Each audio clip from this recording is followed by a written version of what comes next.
right, so we're live for our first attempt, and it's been a challenge getting it to run.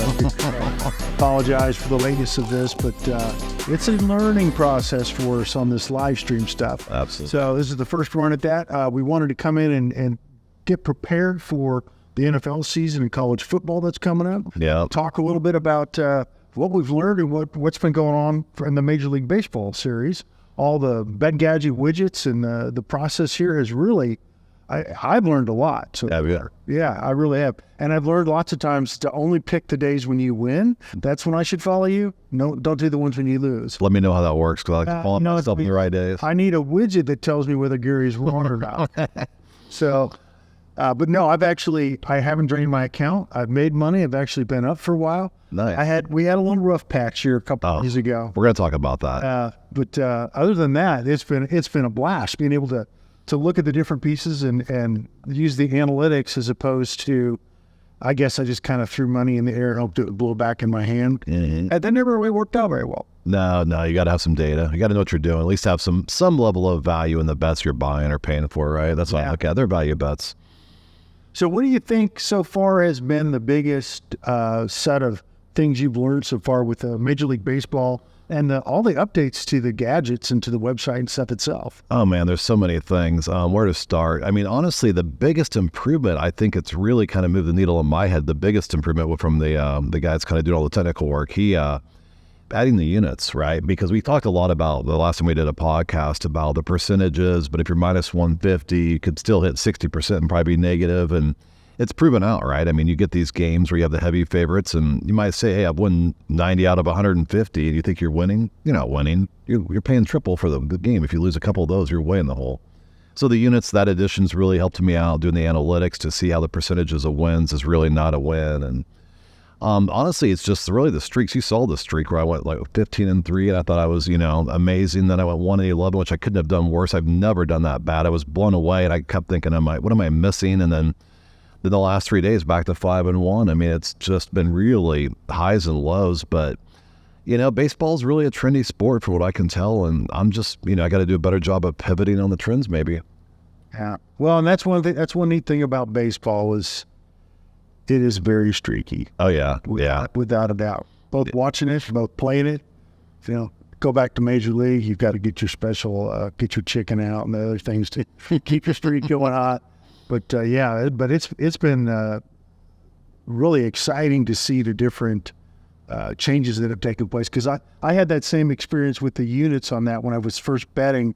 I wasn't betting enough units based on what the cost of the bet was or what the payout was. So, you could just drain yourself away even though you're kind of winning for the most part because you're not betting enough to win on the games with too much juice on them versus the ones that maybe are a little more risky. What do you do when you bet it? If it's like $1, let's say unit's $1, the game's like minus 120, you bet $1.20, or you bet the dollar? I bet the dollar. See, I do the opposite. I always add the juice to my bet. I was kind of curious if you do that. No, I don't, but that's a good thing. That's why I needed some methodology to help cover that juice piece. So if you're doing the 1 unit bet, but it's minus 20 or whatever, or it's too high. If you say you do $100 units and say you get 4 units, all of a sudden the game's minus 125, you're paying $100 in juice. It gets pretty expensive when people start to scale their bets, right? So it's all based on the personal preference. I don't think there's a wrong answer on that. No, but the idea of being able of maybe covering your juice with that on the bet, I'm going to have to try that and see how that works out for me because that seems to make some sense on that. It's just me. I'm greedy. If I'm betting, let's say, $50 and I want to win $50, I want to pay the juice to get the $50. That's just how my mind thinks. I don't want to pay $50 and win $38.74. So I'm always trying to get the math to give me the full payout. Yeah. No, that makes sense because it is frustrating when you do win and you only get You get a fraction? Yeah. A unit and a half back on my 2 units I put on it because of the juice.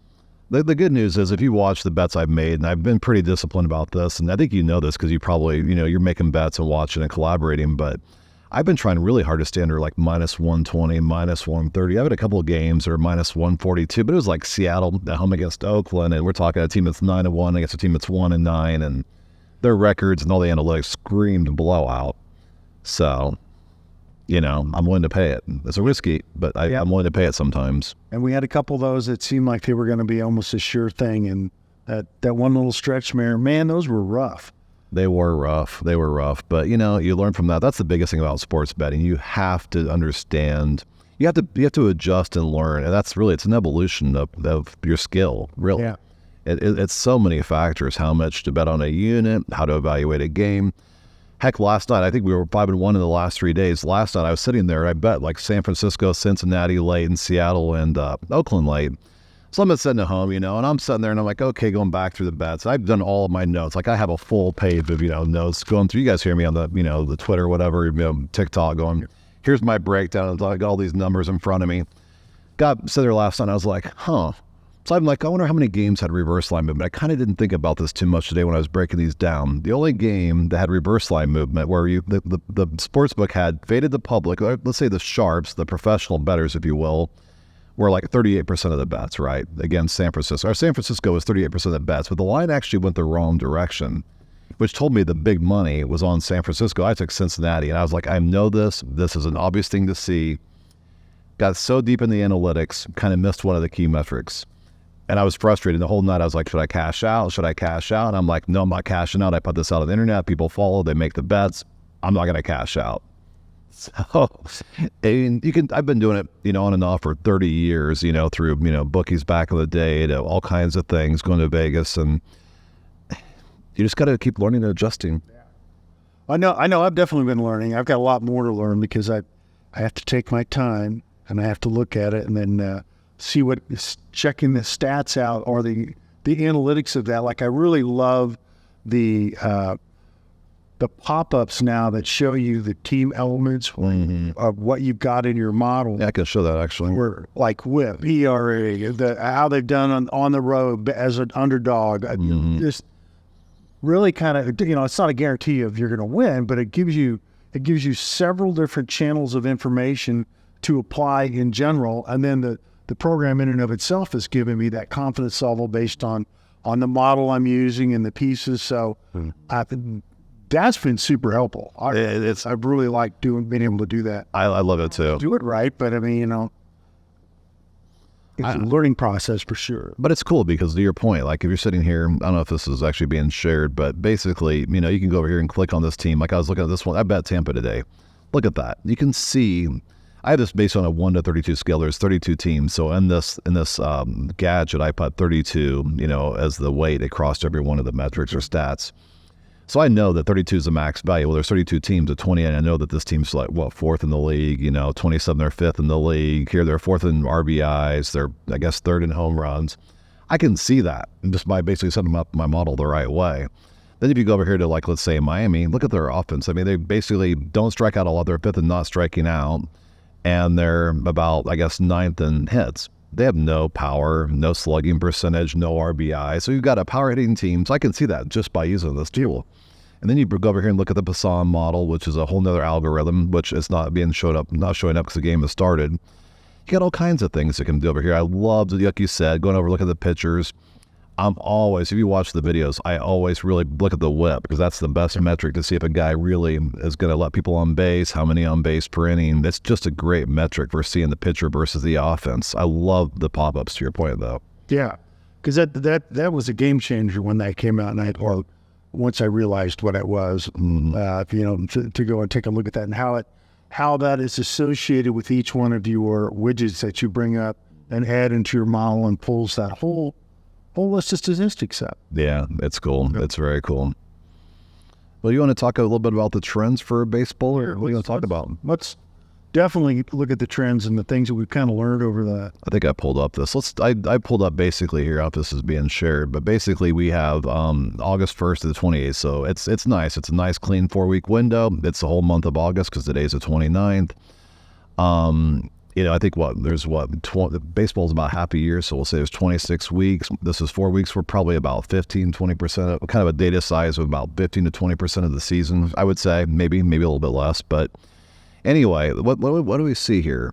as you guys can tell, as I do my analytics, I break it down into ERA under 3.5, ERA from 3.5 to 4.5, and over 4.5. I should probably have more of these. I probably will go back next year and really do smaller incremental groups to get better analytics. But we launched this tool, 2 months ago, and so we're kind of evolving and learning how to use it and figuring out what the user feedback is to make it more usable and make people really want to adopt and be proud of what they're doing, right? So.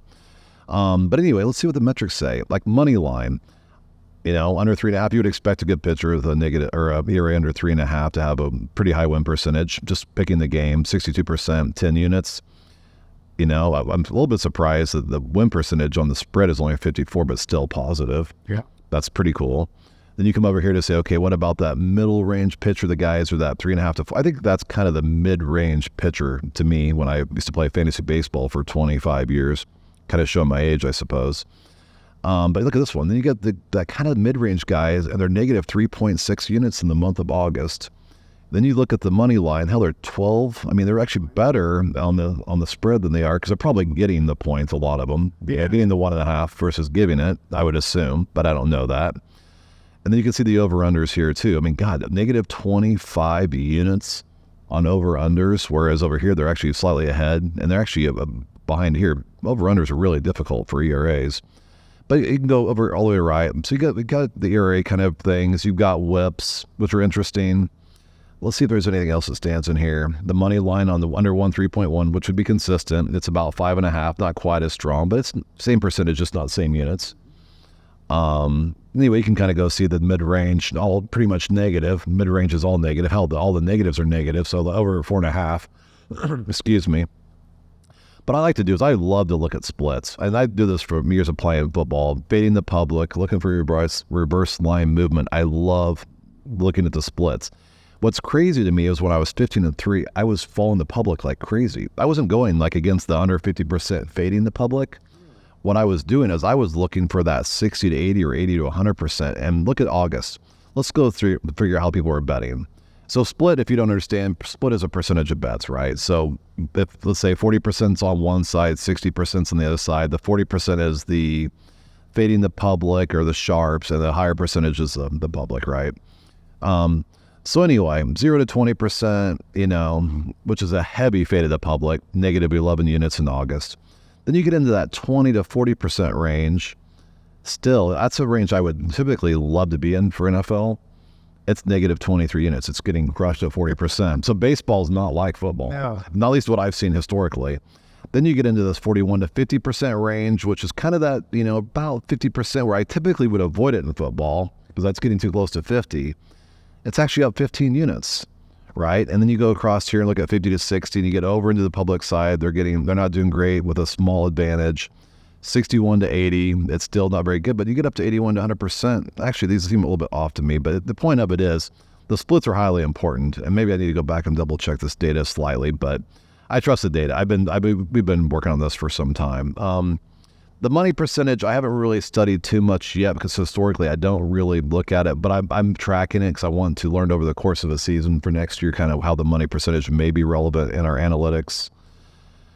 Then the last 10 games, I've seen all kinds of crazy things on this. I was looking yesterday at a game where they'd won like 3 out of the last 10, but they were actually, negative 5 is not a lot of units. So it's kind of surprising how teams that can be on a bad streak can actually kind of, for some reason, do well. But obviously the teams that are hot, you're going to see some plus numbers there. And then I've been studying some of the stuff around the home away. You hear me talk about home favorite, away favorite, whatever, that kind of thing. So.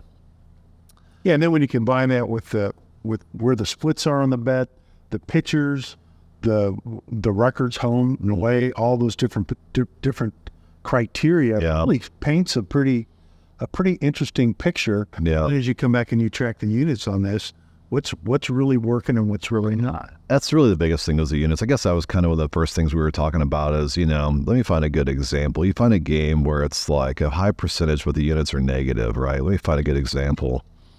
If I can find one. Figures I'm on, you're live, and I can't find one quickly, but we'll find it. Here's one, 62%. Home teams as a favorite in August are 134 and 82. You would think at 62% you'd be making money. Nope, you're negative 2.1 units. And that's because home teams as favorite are probably minus 200 or something like that. And so it just doesn't pay. unless you pick the right games, which kind of takes me into the second streak. I went from 15-3, where I was hitting the right games, getting the high probability, falling the splits. Next 6 days, 12 games is just the total opposite. Yeah. I followed the data. I didn't do anything different. No. It was It's just, that streaky part of baseball. You know, it's in my empirical data as I look at that. I did the importance of being able to look at it, how it trends on several different categories over the course of time. well, You know, it gives you at least a decent probability that if you keep following the course, you will wind up doing okay. yeah. What's interesting about that cold streak, and I kind of said this before we came on the air, was I told you I was 111. Never in my life have I think I've ever gone 111. But what really kind of stood out to me is I had to go back and kind of reconcile the number. I was like, did the model fail me? Like I told you before the whole going live thing, my model was actually plus units. And so I was playing every game every day for the most part, right? Because I have a no-pick kind of rule in here to not do no picks, but the games that it played, every game it could play, it was plus units. So what the failure was me picking the wrong games based on following the model. I would have played every game. I would have been up a couple of units, which is not going to really change my life. But the point is the model was working. Maybe not to the same effect it was before that, right? But now the last 3 days, back to 5-1. The trends are good. The numbers are good. The results are good. And so when you think about that from the process, the data, and how you analyze it and look at it, your takeaways from kind of what I'm hearing is that, you know, you could play every single game, follow the models, you might be up a little bit, but then again, at the same time, probably not going to do that. You're going to pick your favorites based on the criteria you have out of the models, and then stick with that process. Those pieces of information from your model that you like, the splits, the whips, money. Yeah. There's a discipline to it. I mean, here's the thing, right? I mean, for the people that are kind of new to sports betting, the biggest thing is you got to have a discipline. You got to see value bets, and you cannot go on tilt. You can't say, like, I lost one, I can't lose two. If I lose two, I can't lose three. So I'm gonna keep. It's like going to the blackjack table, right? You know, those people go down there, go, okay, I'll bet $5. If I lose, I'll bet 10. If I lose, I'll bet 20. Horrible idea. Go to watch the roulette wheel, right? Watch. It can go black forever, it seems like, or red forever. It's just, or odd or even. There's no rhyme or reason to numbers. That's what I've been seeing in baseball the last 4 weeks is you've got to just write out the long play, stick to your strategy, and not do anything kind of goofy with your daily bets. Yeah, not try to outsmart it for your own. Exactly. And I was talking to a guy named Business on our Discord, and this guy is like really, really good with numbers. I think he was in finance and a tech recruit, all kinds of stuff. But the guy loves spreadsheets, and he's always sharing his daily picks and stuff on our Discord channel. And I love looking at his breakdowns. And he was the one that was just hammering me about that exact. We were talking on the phone a couple of weeks ago, just chatting about things, and he was really kind of hammering that point home about the discipline. I loved that because so many people think that they go out and bet on games because of their knowledge of the team or because of their passion for the team. And I'm like, the sports books are good. They know how to make about a 50-50 kind of thing. They also know how to mislead you. And I'll show you in football. When we get to football, I will show you. Actually, I'll show you now in preseason football, probably.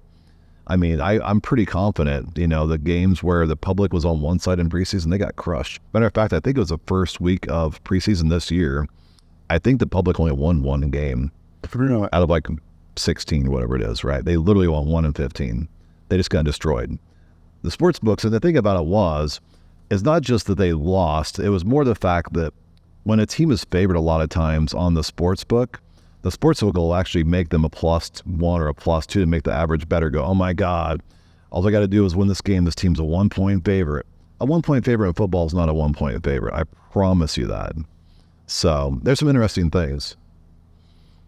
Definitely. Yeah. What do you want to jump to next? Well, I made some notes. Let's see here. We talked about a little bit about baseball trends. We talked a little bit about some key terminology and tips.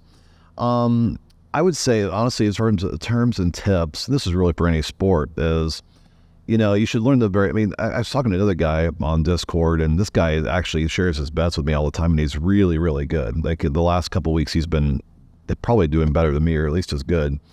And, well, of course, that one stretch, everybody was doing better than me, so I'm not going to complain about that. But anyway, I was talking about fading and reverse line movement, and he was like, man, I really need to learn the terminology. I'm like, well, you're doing well. So I'm not going to try to make you change because maybe you have some secret sauce that I don't understand and I maybe should be learning from you. But I kind of explained to some things. I said, hey, in basic things like percentage of bets, everybody should know if you're with the public or the sharps. Fundamentally, the first thing I would want to know, right? Then you get into is it the line movement, no line movement. That's pretty obvious. The line doesn't move. Everybody knows that's no line movement. But what's really kind of more complicated and takes time, and it's kind of a hard thing to learn. Even when you think you learn it, I show it to you and I test you. It's so counterintuitive. It takes time as reading the reverse line movement versus a regular forward line movement. And we'll get into that more as we get to football. We'll be doing breakdowns every week. And I promise you on football, I will show you game by game, every one of those. I need that. Yeah. I'm looking forward to that piece.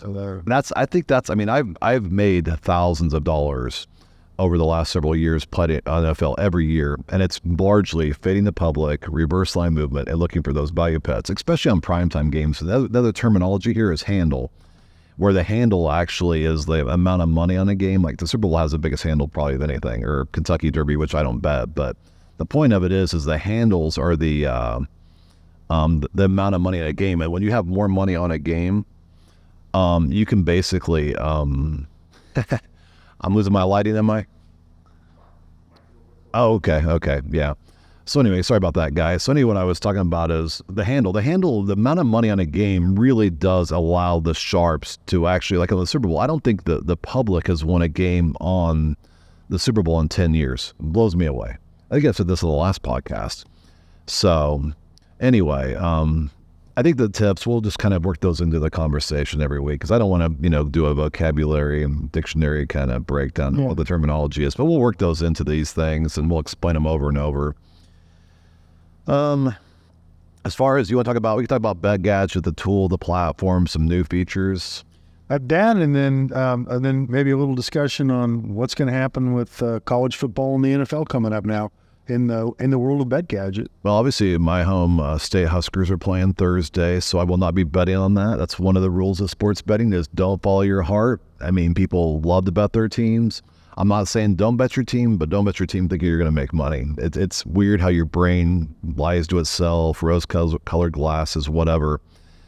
I mean, try it. Maybe prove me wrong. I don't know. No, I historically, I 100% agree with what you're saying. I always lose when I bet my team. Exactly. So I've never done well betting Nebraska. I've never done well betting the Chiefs or the Steelers. I've just always seemed to see it for what it's not. And so, I mean, I win some games, but I don't win enough to, I'm the hole on those. So, but the biggest thing about football is I'm excited about football. I brought it up quite a few times. What I'm excited about is we're going to basically, to kind of talk about one little thing before football is we're going to do a contest next week starting on Tuesday for Major League Baseball. So of all of our users that make models and we have the daily standings, the weekly standings, we're going to go in and basically turn off, like have a little competition, like just for like $50, right? And say, okay, the top model of the week is going to get $50 on baseball next week. And that'll start, I guess, already on the dates, September 5th. And go to the 11th, which is like a Tuesday to Monday, which because the week after we're going to do football. So the dates will line up from first week's baseball because obviously next week football doesn't start till Thursday. We want to kind of do a little dry run with baseball. We've had a lot of people now using our tool. So we want to give those loyal Major League Baseball fans a kind of a chance to compete and make some money. Football will kick off the next week, and I'm excited. We're going to you and I will sit down probably Tuesday or Wednesday night, whatever it's going to be. I think it's Wednesdays we talked about. Yeah, I think we're trying Wednesdays. Yeah, so I think Wednesdays what we will do is I'll break down the previous week, talk about the next week, and it'll be fun. I'm looking forward to doing that. I think it's going to be one of my favorite parts of the week. I mean, this is going to be the most fun NFL season I think I've ever enjoyed watching just because of getting more into it. You're a Chiefs fan, right? I'm a big Chiefs fan. By the way, we're in Kansas City, so we're pretty much all Chiefs fans in Kansas City right now. So, what else do we have on the list of things to talk about here? As far as Bet Gadget updates and new features, I talked about the competition. As far as new features, there's a lot of. We're going to obviously this is a something we started back in February. We're making improvements every day. If you talk to our users on Discord and follow us every day, you can just look at the tool every day. It's always changing, always evolving. We've got a lot of really cool. We actually were talking to a friend of ours up in Boston today about The UI. So we're going to start working on the UI to make it a little bit more, cosmetically appealing, because right now it's really functional because we're nerds and we like the functionality piece. We don't think about the UX, UI, the journey or the experience or just the appearance. So we're going to start improving that. We're going to really dive into the analytics and make a lot of improvements on that. I want a lot more abilities around multiple models, what I call super models, the ability to because like right now, I'd love to be doing these analytical models and see side by side a 1 week kind of trend or snapshot versus a 1 month snapshot and kind of see how they kind of compare. There's so much slicing and dicing of the data here that we got to do. Yeah, because that's almost a model in and of itself. Those sliding weekly, monthly, quarterly sort of views of the games, depending on the sport and how long the season is, et cetera. Because those trends just keep moving along as you progress through the season.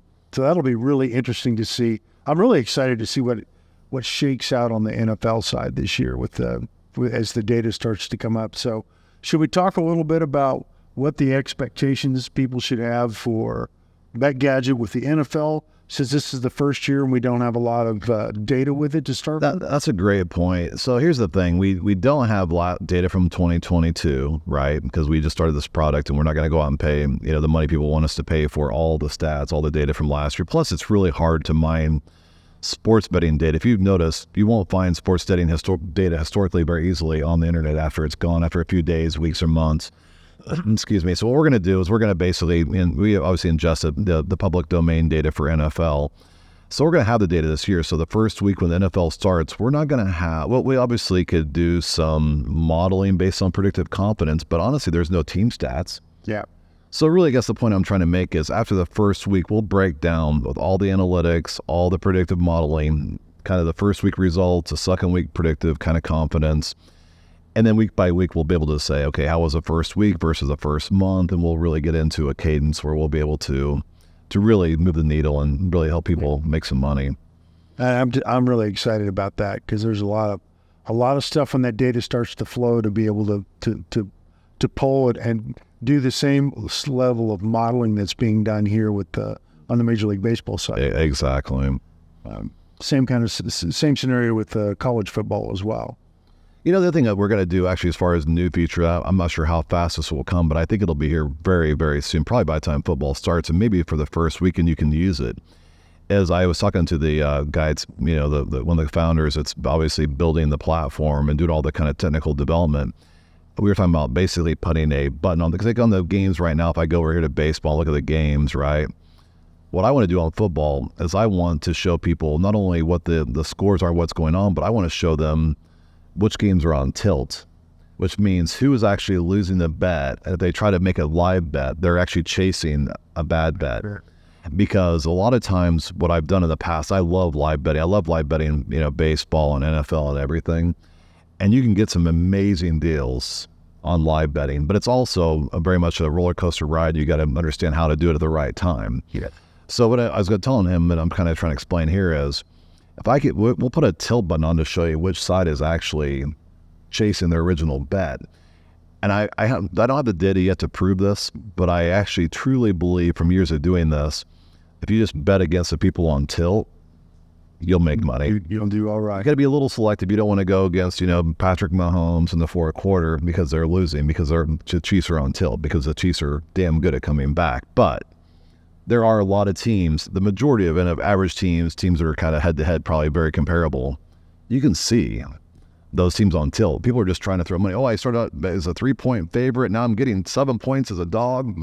I gotta go double down. I gotta get my money back. And they're just chasing a bad bet. And I tell Vegas and the sharps love to feed on those people. So I do. I feed on those people. I see them on tilt and I go the other way. Well, that's a good thing. But we'll be on Discord. I'll be posting those. I posted a few bets in the last week. Somebody kind of laughed at me the week ago because I had an over-under. It was like 14.5. I bet the under. Like, oh my God, I was like, the people. I'm just going against the tilt. It paid me, made some money. So a little tilt widget. I don't know what it's going to look like. Maybe I'll have a little Brian Preston, kind of a picture up there. You just have the tilt sign off a pinball, classic pinball tilt. That would be cool. I would love that. That would be good looking. I like that. No, I'm excited. That's really, once again, another chunk of information I had no clue about. Yeah, yeah. What else do we have to talk about? We talked about the contest, and we talked about some of the features. I don't want to talk about the features a lot. Those come fast and furious. I'm excited about those. We'll talk about those as they kind of come each week, right? Terms, tips, obviously we're going to work those into the conversation as we talk to people. Baseball trends. Baseball is going to be over in a few weeks, but honestly, football is where you'll see me get. I'm kind of excited now, obviously, but give me football and I'll just nerd out. Yeah. Well, I'm looking forward to nerding out on it as well and learning how to bet with BetGadget on this because I've had a lot of fun with it just on the Major League Baseball, learning stuff. Me too. I enjoy it. Each week, and I'm looking forward to the, taking a look at, see how we did week to week over the football season, the course of the year on this, and then winding up at the end, big Super Bowl bets. Oh, I'm sorry, the big game. Hey, man, that was a great game last year. Made a lot of money on that game. I didn't bet it because I was too chicken. Were you? Oh, yeah.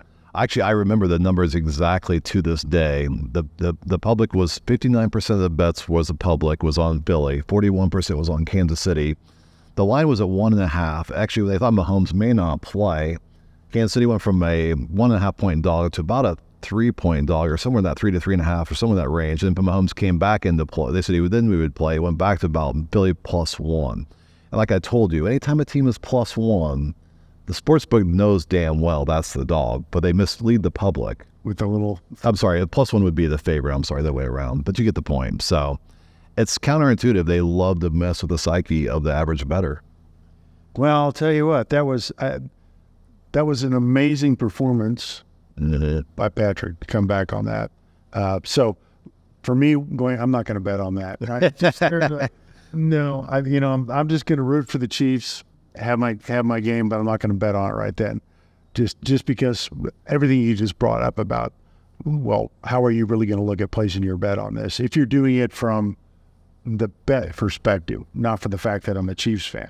You say that, but here's the thing. I mean, I was playing with house money. I was up thousands of dollars. Got to the Super Bowl. I trusted my gut instinct. I read the line. I knew the public hadn't won in 10 years. I put multiple thousands of dollars on the Chiefs. And I was watching the game, living in Kansas City, being a Chiefs fan. And guess what? It didn't really affect me because I was so just focused on the game. And we were drinking pretty heavily, to be fair. So betting juice came into play? That was a different kind of juice. We were drinking that one, but yeah. So anyway, I'm excited about football. I'm excited about talking about it, talking to the people attend and talk about the bets. And I expect we have a lot of great people on our chats. So yeah. Just as a note, we're planning on expanding our capabilities here in order to get people to be able to chat with us a little more, so it can be a little more interactive. So today was our first attempt at live chat, getting some people to jump on, and from a technical standpoint, we've got a little more work to put on that. There's it's more involved than you really kind of imagine. I'm sure. And it's I'm super excited about being able to engage with the community on this because it's between the Discord channel and the Reddit and Twitter and people jumping on and talking about this, there's a lot of. Oh hell, I didn't know that we actually had people actually asking questions. I thought he was actually telling me I'm dark here. Let's see, we got business. What's up?